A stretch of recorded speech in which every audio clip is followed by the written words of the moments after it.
Hi guys, welcome back to Bala station channel. நான் உங்கள் பாலா. என்னோட ரியாக்ஷன் சேனல் உங்களுக்கு பிடிச்சிருந்துச்சுன்னா லைக் பண்ணுங்கள், ஷேர் பண்ணுங்கள், மறக்காமல் சப்ஸ்கிரைப் பண்ணுங்கள். எந்த மாதிரியான வீடியோ க்ரியேட் பண்ணுங்கிறத மறக்காமல் கமெண்ட் சொல்லுங்கள். வாங்க வீடியோக்கு பார்க்கலாம். இன்றைக்கி என்ன வீடியோ பார்க்க போகிறோன்னா, சினிமா டிக்கெட் சேனல்லேருந்து நேற்று ரிலீஸ் ஆன பவதாரணி பற்றின ஒரு பயோகிராஃபி வீடியோ தான். வீடியோ நல்லாயிருக்குன்னு நினைக்கிறேன். வாங்க பார்க்கலாம். சில குரல்களுக்கு இருக்கிற தனித்துவம் வேற எங்கேயுமே இருக்காது. எஸ்பிபி, ஜெயசுதாஸ், ஜானகி, ஸ்வர்ணலதான்னு இந்த மாதிரியான குரலில் எங்க கேட்டாலும் அது அவ்வளவு தனித்துவத்தோட இருக்கிறது பாமர ரசிகனுக்கும் தெரியும். இந்த வரிசையில வந்த இன்னொரு தனித்துவமான குரல் பவதாரணி இன்னைக்கு நம்மளை விட்டு பிரிஞ்சிருக்காங்க. எத்தனையோ இரவுகள் நம்மளை தூங்க வச்ச இந்த இனிமையான குரல்ல வந்த பாடல்களையும் பவதாரணியோட இதுவரைக்கும் வெளியில பெருசா பேசப்படாத பார்க்க போறோம். இவங்க ஸ்பெசிஃபிக்கா பாடின பாட்டுன்னு எதுவுமே எனக்கு தெரியாது. 1976ல இசைஞானி இளையராஜாவுக்கு 2வது மகளா பிறந்த பவதாரணிக்கு அவங்களோட சின்ன வயசுல இருந்தே ராஜா, அண்ணா கார்த்திக் ராஜா, தம்பி யுவன்னு முழுக்க இசை குடும்பமா இசை சார்ந்து வளர்ந்ததால இசை ஆர்வம் அதிகமா வந்துச்சு. கார்த்திக் ராஜா அவர் ஒர்க் பண்ண படங்களோட ட்ராக் சாங்க பவதாரணியை வச்சு பாட வைக்க ஆரம்பிச்சாரு. அந்த டைம்லயே இளையராஜா தன்னோட சில படங்கள்ல சின்ன போர்ஷன்ஸ பவதாரணியை பாட வச்சாரு.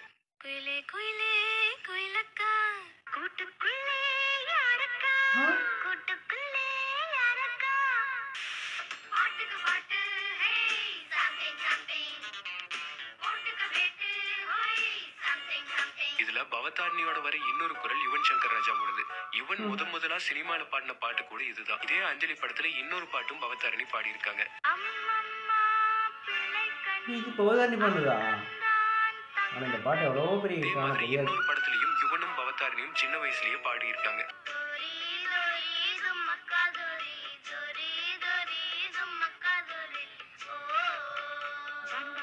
முழுநீள பாட்டை பாடி பவதாரணி பின்னணி பாடகியா தமிழ் சினிமால அறிமுகமான முதல் பாட்டே பட்டி தொட்டி எல்லாம் கலக்குச்சு. இந்த பாட்டு பாடுவீங்களா? நல்லா ஹை பிட்ச் தொடர்றதுதான் பவதாரணியோட ஸ்பெஷலே. சூப்பர் வாய்ஸா இருக்கு இந்த பாட்டு.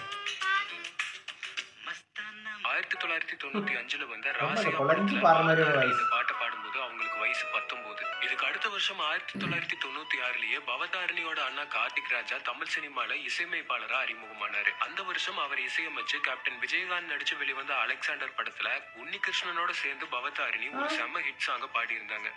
முழுக்க சண்டை சத்தம்னு இருந்த இந்த படத்துல பவதாரணியோட குரல்ல அவ்வளவு அழகா ஒழிச்ச இந்த பாட்டு இன்னைக்கும் நிறைய பேர்த்தோட மனசை விட்டு நீங்காம இருக்கு.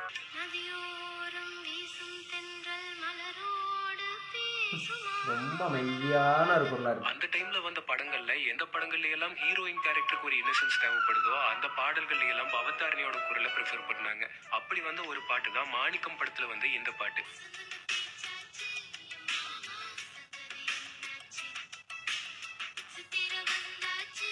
பவதாரணியோட குரல் இந்த பாட்டுல கேட்கவே அவ்வளவு கிரேஸ்ஃபுல்லாவும் இன்னசென்ட்டாவும் இருக்கும். ரொம்ப குழந்தை பாருங்க, குழஞ்சு பாருங்க வயசு. இதே வருஷம் இளையராஜா மியூசிக்ல வந்த இரட்டை ரோஜா படத்துல வந்த இந்த பாட்டும் செம்ம ஹிட் ஆச்சு. அறிமுகமான அதே வருஷத்திலேயே மிகப்பெரிய லெஜெண்டான எஸ்பிபி கூட சேர்ந்து இந்த பாட்டை பாடியிருப்பாங்க பவதாரணி.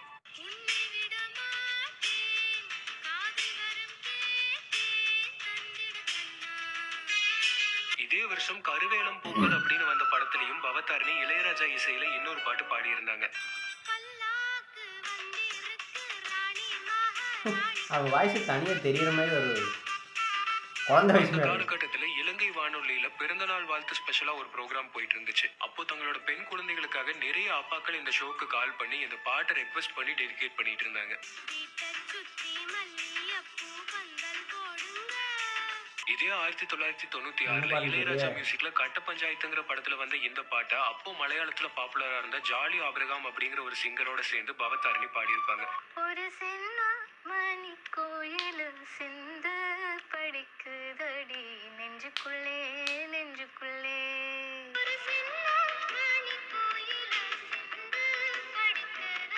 ஆனா இதெல்லாம் இவங்க பாடின பாட்டுனே தெரியல. கார்த்திக்கும் கனகாவும் இந்த படத்துல நடிச்சிருப்பாங்க. படத்தோட பேரே நிறைய பேருக்கு இப்ப மறந்திருந்தாலும் பாட்டு இன்னும் சுத்திக்கிட்டே தான் இருக்கு.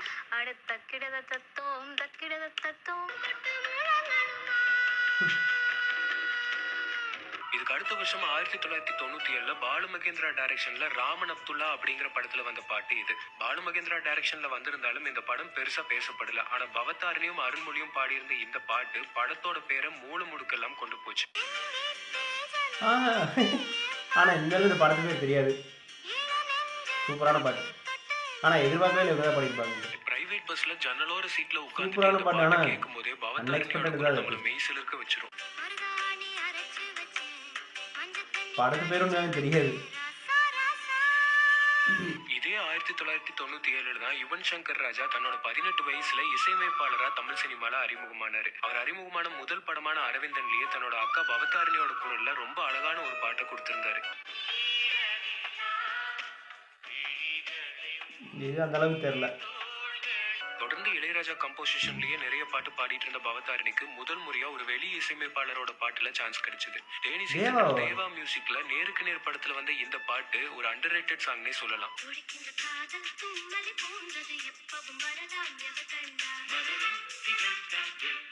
இந்த 1997 பவதாரணியோட சிங்கிங் கெரியர்ல ரொம்ப முக்கியமான வருஷமாவே அமைஞ்சது. காதலுக்கு மரியாதையில வந்த இந்த பாட்டு நிறைய பேரோட நெஞ்ச தொட்ட பாட்டுனே சொல்லலாம். காதலுக்கு மரியாதையில இவங்க பாடியிருக்காங்களா?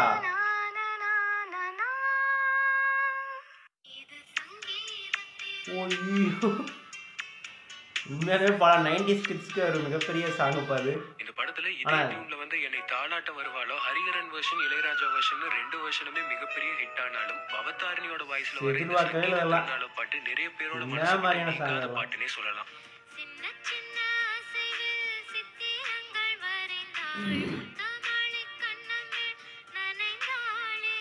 இந்த படத்துல ஷாலினியோட கேரக்டரைசேஷனை ரொம்ப டிஃபரெண்டா வடிவமைச்சிருப்பாரு டைரக்டர் ஃபாசில். வழக்கமா வர ஹீரோயின் சாங்ஸ் மாதிரி ஒரு பொண்ணோட உடல் அழக வர்ணிக்காம அவங்களோட கேரக்டரை வர்ணிக்கிற பாட்டா இந்த பாட்டை பவதாரணி அவ்வளவு அழகா பாடியிருப்பாங்க.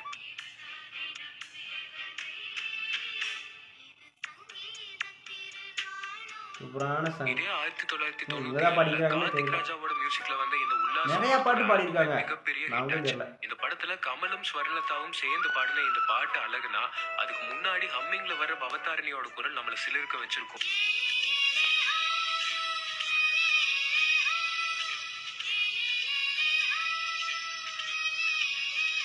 எந்த ஒரு 90s கிட்ஸும் தவிர்க்க முடியாத ஒரு பாட்டு இது.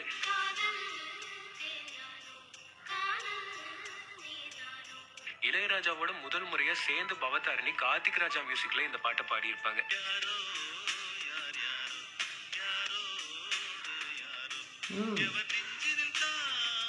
நான் ரெக்கார்ட் பண்ண குரல்கள்லயே பவதாரணியோட குரல் ரொம்ப தனித்துவமானதுன்னு இளையராஜா சொன்னப்ப அவர் உழைக்கிற மாதிரி இசையமைப்பாளர் பேட்டியில சொல்லியிருந்தாரு. அவர் சொன்னதுக்கு தகுந்த மாதிரியே சிட்டி மியூசிக்ல 1997 வந்த தேடினேன் வந்தது படத்துல வந்த இந்த பாட்டு பவதாரணியோட குரல்ல அவ்வளோ யூனிக்கா இருக்கும். பவதாரணி ஹரிஹரன், பவதாரணி அருண்மொழி, பவதாரணி உன்னிகிருஷ்ணன், பவதாரணி பெரிய சிங்கர்ஸோட சேர்ந்து பாடின நிறைய சாங்ஸ் ஹிட் ஆச்சு. அப்படி உன்னிகிருஷ்ணனோட காம்போல பவதாரணி செந்தூரம் படத்துக்காக பாடின இந்த பாட்டும் நிறைய பேரோட ஃபேவரட்டா இன்னைக்கும் இருக்கு.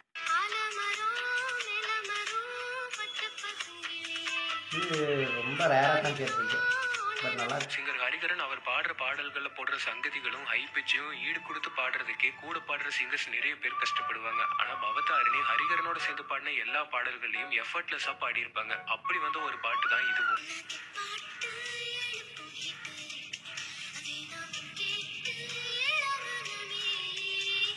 முன்னாடி கேட்ட பாட்டு கூட ஹரிஹரன் மட்டும்தான். இதே படத்துல கார்த்திக் ராஜா மியூசிக்ல வந்து இந்த பாட்டுல கமல்ஹாசன் ஹரிஹரன் ரெண்டு பெரிய சிங்கர்ஸ் கூடவும் சேர்ந்து அசால்ட்டா பாடியிருப்பாங்க பவதாரணி.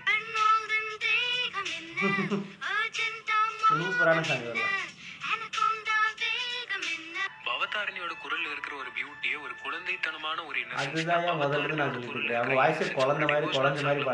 கேக்குறதுக்கே அவ்வளவு அழகா இருக்கும்.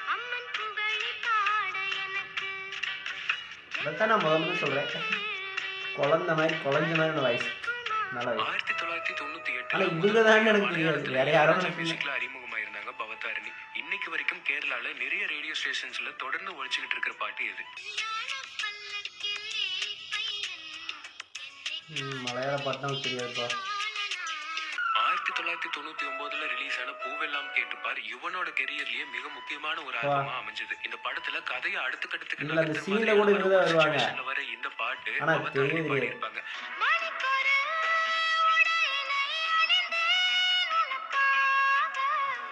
பவதாரணியோட முதல் ஆன் ஸ்கிரீன் பிரசன்ஸும் இதுலதான் இருந்துச்சு. அதான் சொன்னேன், இது இவங்கதான். ஆனா தெரியும், யாரோ நினைச்சிட்டு இருந்தேன், இப்பதான் தெரியுது. 1999 இளையராஜா மியூசிக்ல வந்த டைம் படத்துல வந்த இந்த பாட்டும் பவதாரணியோட குரல்ல மிகப்பெரிய ஹிட் ஆச்சு. இது பண்ணதா பிரபுதேவா, ராதிகா சௌத்ரி, மணிவண்ணன், அம்பிகா நாசர்னு ஏகப்பட்ட நடிகர்கள் இந்த படத்துல நடிச்சிருந்தாலும் இந்த படம் யாரு மனசுலயும் நிக்கல. ஆனா இந்த பாட்டு எல்லாரும் மனசுலயும் இன்னைக்கு வரைக்கும் நின்னுட்டு இருக்கு.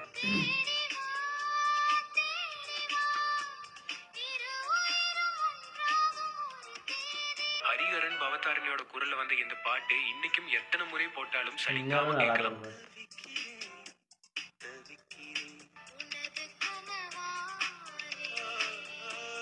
அந்த டைம்ல நிறைய படங்கள்ல வந்து சில அன்னோட்டிசபிளா போகக்கூடிய சில பாடல்கள் கூட பவதாரணி குரலால நிறைய பேரை கவனிக்க வச்சது. அப்படி வந்த ஒரு சாங் தான் 1999 கும்மி பாட்டு படத்துல வந்து இந்த பாட்டு. இது பண்ணதா கும்மி பாட்டு படத்துல எல்லா பாட்டுமே 2000வது வருஷத்துல வந்து பாரதி படத்துல மொத்தம் 11 பாட்டு இருந்துச்சு. அதுல 9 பாட்டு பாரதியாரோட பாட்டே தான். ஒரு பாட்டு புலமை பித்தனும் ஒரு பாட்டை மூமேதாவும் எழுதியிருந்தாங்க. மூமேதா எழுதின இந்த பாட்டை பவதாரணி பாடியிருந்தாங்க. ஐயோ என்னது, நம்ம எதிர்பார்க்காத எல்லா பிடிச்ச பாட்டும் இவங்க பாடியிருக்காங்க. ஒரு குழந்தை பாடுற மாதிரி அமைஞ்சிருக்க இந்த பாட்டு கேட்கறவங்களை மயங்க வச்சது. ஆனால் உண்மையாக குழந்தை பாடு தான் நான் நினச்சிட்டு இருந்தேன். நேரம் யாரு அந்த குட்டி சிங்கர்ஸ் யாரோ கூட்டு வந்து பாட வச்சிருக்காங்க, நான் நினச்சிட்டு இருந்தேன் கிட்டனால. பவதாரணியோட கெரியர்லயே மிக முக்கியமான பாட்டா அமைஞ்ச இந்த பாட்டுக்கு பவதாரணிக்கு முதல் நேஷனல் அவார்டும் கிடைச்சது.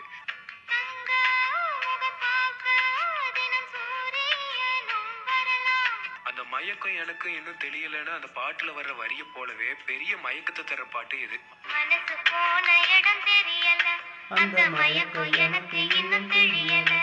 இளையராஜா எவ்வளவு அனுபவிச்சு ஜூனியர் சிங்கர் யாரோ நேஷனல் அவார்டும் கிடைச்சிருக்கு.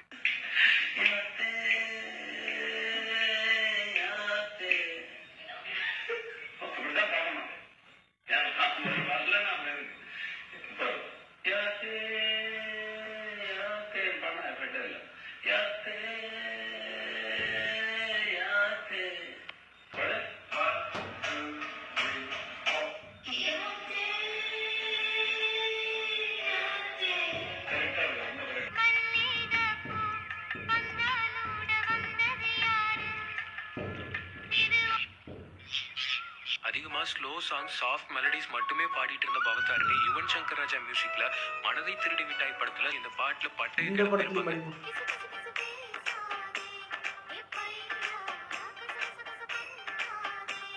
தளபதி விஜய் எப்பெல்லாம் இளையராஜாவோட அசோசியேட் ஆகுறாரோ அந்த ஆல்பம்ல எல்லாத்துலயும் பவதாரணியோட குரல்ல ஒரு பாட்டாவது இருக்கும். அதுலயும் இந்த படத்துல இருக்கிற இந்த பாட்டுல என்ன ஸ்பெஷல்னா பவதாரணியோட சேர்ந்து இளைய தளபதி பாடி இருப்பாங்க. என்னப்பா இவ்வளவு ஆச்சரியமா இருக்குது, இதுவும் பாடிருக்காங்களா? இதே 2001ல ஃப்ரெண்ட்ஸ் படத்திலயும் இளையராஜா மியூசிக்ல பவதாரணி ஒரு பாட்டு பாடி இருப்பாங்க, தென்றல் வரும் வழியே.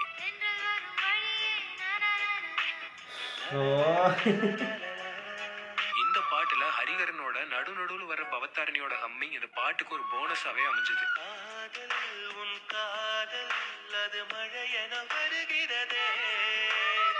இந்த பாட்டுல ஒவ்வொரு வாட்டியும் சரணமும் பல்லவியும் முடியும் போதும் குண்டுமல்லி கொடியேன்னு பவதாரணியோட குரல்ல கேட்கும் போதே நம்மள மெய் மறக்க வைக்கும்.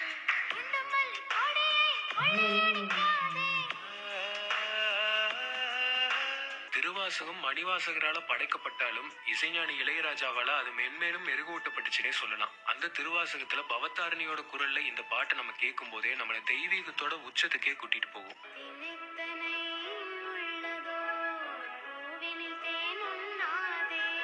கேப்டன் விஜயகாந்த் இளையராஜா வந்த மிக முக்கியமான இன்னொரு ஆல்பம் ரமணா. இந்த பாட்டுல சாதனா சர்கமோடு சேர்ந்து பாடி இருப்பாங்க. ரமணா படத்துலயும் பாடி இருக்காங்க. இதுவும் நான் குழந்தைங்க தான் பாடினாங்க இன்னைக்கு நம்ம கேட்கும் போது இந்த பாட்டுல இருக்கிற கேப்டனும் நம்மளோட இல்ல பவதாரணியும் இல்லங்கிறது நினைக்கும் போதுதான் மனசுக்கே கஷ்டமா தான் கஷ்டமா இருக்கியா? இருக்கு.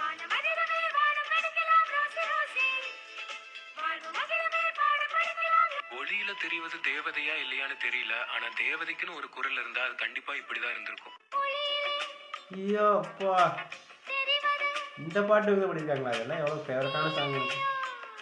இந்த பாட்டு கேட்குற ஒவ்வொருத்தவங்களுக்கும் அவங்களோட சைல்ட்ஹுட் லவ் ஸ்டோரி ஞாபகத்துக்கு வராம இருக்கவே இருக்காது. அப்படி ஒரு இம்பாக்ட பவதாரணி அவங்களோட குரல்ல கிரியேட் பண்ணியிருப்பாங்க.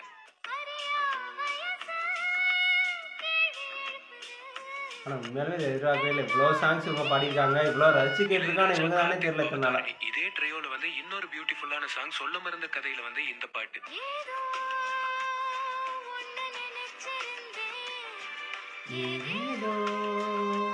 முழுக்க முழுக்க பெண்களை முக்கிய தொழில்நுட்ப கலைஞர்களா வச்சு ரேவதி டைரக்ட் பண்ண மிதுல் மை ஃப்ரெண்ட் அப்படிங்கிற படத்தின் மூலமா பவதாரணி முதல் முறையா இசையமைப்பாளரா அறிமுகமானாங்க.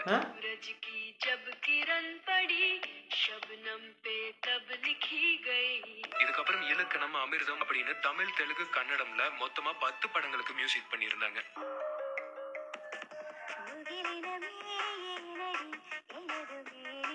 இதெல்லாம் கேள்விப்பட்டதில்லை. இளையராஜா மியூசிக்ல பவதாரணி குரல்ல வர்ற நிறைய பாடல்கள் படத்தோட கதையோட்டத்தோட முக்கியமான பகுதியில வர்றதாலேயே நம்மள நிறைய இடங்கள்ல சிலிர்க்க வைக்கும். அப்படி வந்த ஒண்ணுதான் பிதாமகன்ல வந்து இந்த பாட்டும். இதுலயுமா?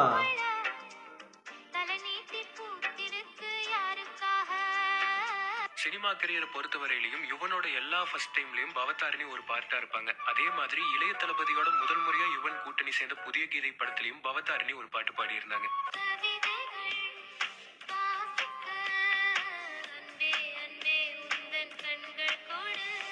2006ல ஒரு நாள் ஒரு கனவு படத்துல கர்நாடிக் மியூசிக்ல வந்து இந்த பாட்டு ஃபர்ஸ்ட் டைம் கேட்கும் போதே நம்ம மனசை தொட்டுரும்.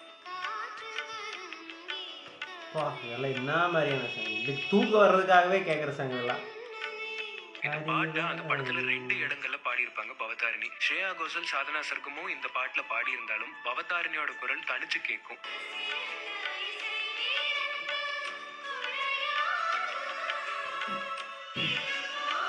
அவங்க பாடின பாட்டுலயே இளையராஜாவுக்கு பிடிச்ச பாட்டுன்னு பவதாரணி நிறைய இன்டர்வியூஸ்ல இது மென்ஷன் பண்ணியிருக்காங்க.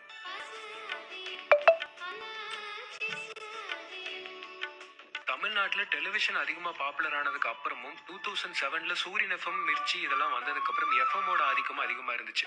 அந்த டைம்ல இந்த பாட்டு ஒளிபரப்பு பண்ணாத எஃப்எம்ஏ இல்லங்கிற அளவுக்கு பட்டி தொட்டி எல்லாம் ஹிட்டான பாட்டு இது.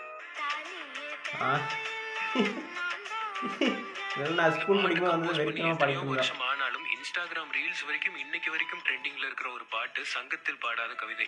சங்கத்தில் பாடாத கவிதை அங்கத்தில் யாழ்ந்தது. கிட்டத்தட்ட 6 லாங்குவேஜ்ல ரீமேக் ஆன இந்த பாட்டோட ஹிந்தி வெர்ஷன்ல பவதாரணி பாடியிருப்பாங்க.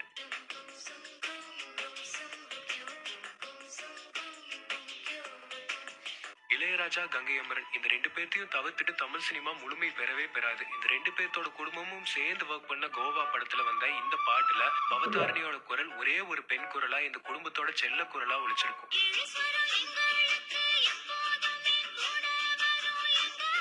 ஆனா கோவா படத்துல இப்படி ஒரு பாட்டுமே இல்லை. 2011ல ஸ்ரீகாந்த் தேவா மியூசிக்ல அவர்களும் இவர்களும் அப்படிங்கிற வெளியிலேயே தெரியாத ஒரு படத்துல வந்து இந்த பாட்டு கூட நிறைய பேர்த்தோட ஃபேவரட்டா இன்னைக்கு வரைக்கும் இருக்கு. பவதாரணியை இந்த ஜெனரேஷன்ல இருக்கிற நிறைய பேத்துக்கும் கொண்டு போன மிக முக்கியமான பாட்டு இது.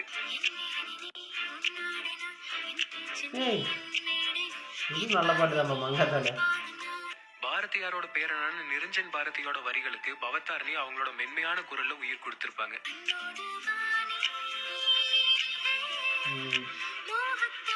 இந்த படத்தோட பிஜிஎம் ஒர்க்ல யுவன், பிரேம்ஜி மட்டும் இல்ல இவங்களோட சேர்ந்து பவதாரணியும் உதவுனாங்க அப்படின்னு வெங்கட் பிரபு ஒரு இன்டர்வியூல மென்ஷன் பண்ணியிருந்தாரு. Singer Karthik, music director Karthika 2012ல அரவான் படத்துல அறிமுகமானாரு. இதே படத்துல பவதாரணியும் ஒரு சாங்ல பாட வச்சிருந்தாரு கார்த்திக். படம் நல்லா இருக்கும், பாடல் மட்டும். யுவன் சங்கர் ராஜா பீக்ல இருந்த டைம் அது. அப்போ வந்து ஆதலால் காதல் செய்வீர் படத்துல வந்து இந்த பாட்டும் பவதாரணியோட வாய்ஸ்ல கேட்கவே அவ்வளவு சூப்பரா இருக்கும்.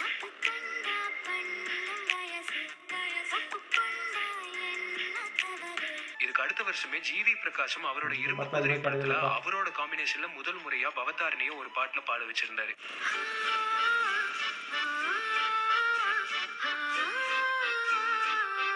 தொடர்ந்து 2015 ஹாரி ஜெயராஜ் மியூசிக்ல வந்த அநேகன் படத்திலையும் பவதாரணி பாடின இந்த பாட்டு இன்னைக்கு வரைக்கும் நிறைய பேர்த்தோட பிளேலிஸ்ட்ல தவிர்க்க முடியாத ஒரு பாட்டா இருந்துகிட்டு இருக்கு. இதுவுமா இந்த பாட்டுல தனுஷ் திப்பு கூட சேர்ந்து பவதாரணி பாடியிருப்பாங்க.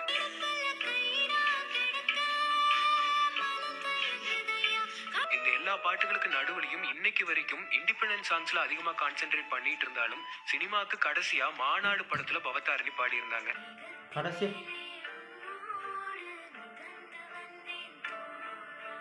மெகரசைலா பாட்டுல பவதாரணியோட வாய்ஸ்ல வர இந்த வரிகளை நம்ம கேட்கும் போது நமக்கு கிடைக்கிற அனுபவத்தை வார்த்தைகளால வர்ணிக்கவே முடியாது.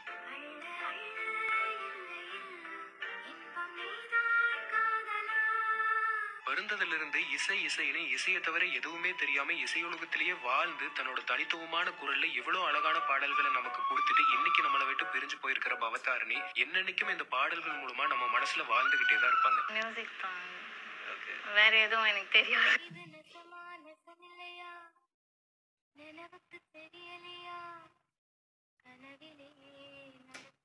Tribute to Bhavatharini. ஓ, வீடியோ ரொம்ப சூப்பராக இருந்துச்சு. நான் எதிர்பார்க்கவே இல்லை இவ்வளோ பாட்டு, இவ்வளோ நல்ல பாட்டு இவங்க தான் பாடி. இவங்க பாடின பாட்டு எல்லாமே லிஸ்ட் பண்ணாங்களா, அது எல்லாமே நம்ம ரசித்து கேட்டிருக்கோம். ஆனால் இவங்க தான் பாடிக்கிறாங்கன்ட்டு எனக்கு தெரியவே தெரில. நான் என்னோடய ஃபேவரட் சிங்கர் வந்து சொர்ணலதா தான். ஆனால் சொர்ணலதா பாட்டெல்லாம் எப்போல்லாம் எனக்கு தூக்கம் வருதோ, தூக்கம் வரலையோ, தூக்கம் வரணும்னு நினைக்கிறனோ அப்போல்லாம் போட்டு கேட்டிருப்பேன். அதில் இடையில ஒரு சில சாங்கெல்லாம் மாறி வரும். நான் அதுவும் சொர்ணலதா தான் பாடியிருக்காங்க. ஏன்னா சொர்ணலதாவோட வாய்ஸ்மே வந்து அந்த மாதிரி சில டைமில் ஒரு சில பாட்டெல்லாம் அந்த குழஞ்சி பாடுறது, குழந்த மாதிரி பாடுறது, ரொம்ப மெலோடியாக பாடுறது, அவங்களாம் நிறைய பாட்டு பாடியிருக்காங்க.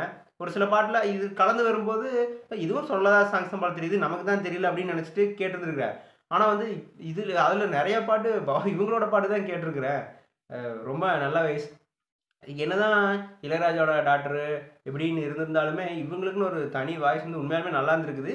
தெரியாமையே இத்தனை நாளாக கேட்டுருந்துருக்குறோம். ரொம்ப நல்லா இருந்துச்சு. ஆனால் தேங்க்ஸ் டு சினிமா டிக்கெட், இவங்க தான் இத்தனை பாடிக்காங்கன்னு கன்ஃபார்ம் தெரியாது. நான் பழைய பாட்டுகள்லாம் கேட்கும்போது சொர்ணலதா, பிசிசியில் இவங்க தான் பார்ப்போம்.